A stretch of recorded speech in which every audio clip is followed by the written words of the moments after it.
Welcome back to Assessment 1, which provides an historical and cultural understanding of the rise of Trump. We are in episode C, part 6. Now, this is C's final segment, and I will attempt to load to very quickly, and the emphasis here is on very quickly, summarize C's details. And then in the following and last episode, which is D, repeat the much more extensive set of assessment conclusions which were first presented in episode B. What this implies is that for practical purposes, episode C, part 6, concludes our assessment material. Therefore, hope you found our attempt to understand the rise of Trump both enlightening and insightful. Hopefully. Okay, with that said, episode C, part 6. Now, Trump's rise to presidential power required him to scale two distinct mountains. The first was to gain the Republican Party nomination for president, and the second was to defeat the Democratic Party nominee in the presidential election.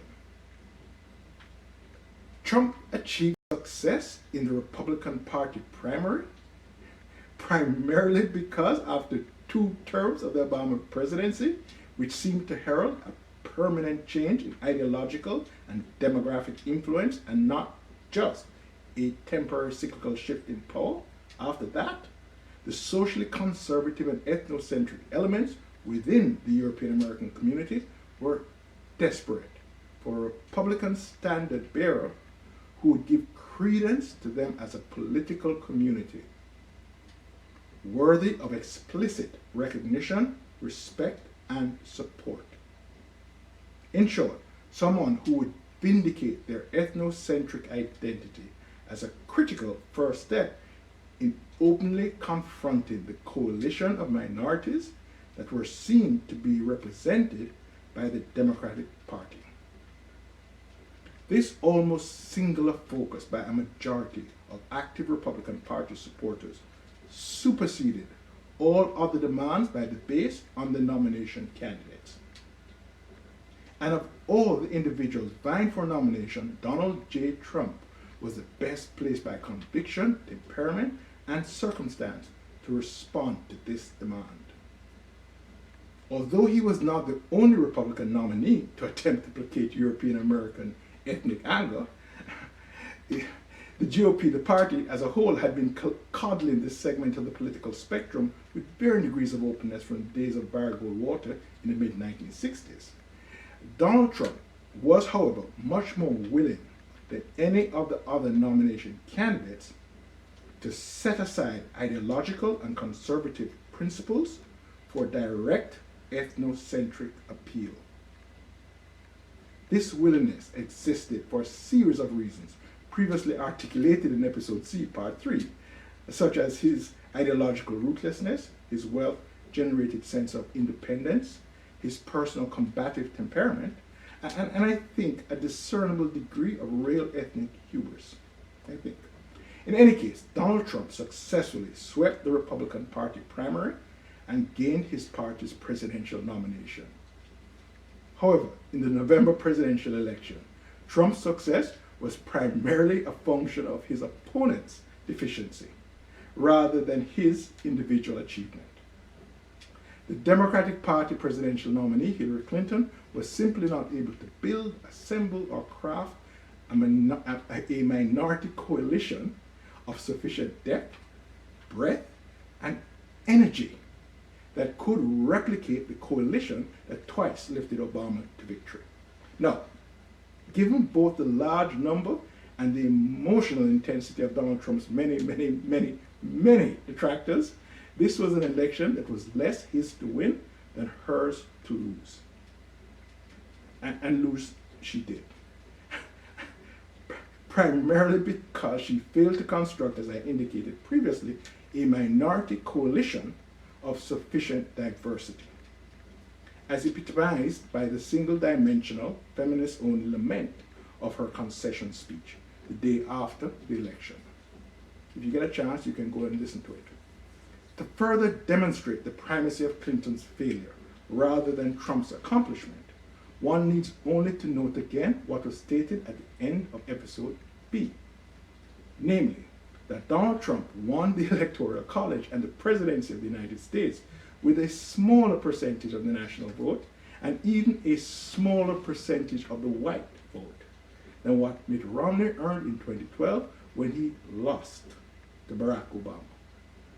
Now, my main expose on the November 8th election results will be in a forthcoming assessment, but at the risk of inundating you with stated data, rather than the more easy to assimilate and understand graphical charts and quantitative information, I will simply note here the following, which can be verified on the CNN Election Center websites. In 2012, 129 million Americans voted in the presidential election in 2012. In 2016, 137 million voted, which was an increase of 8 million votes.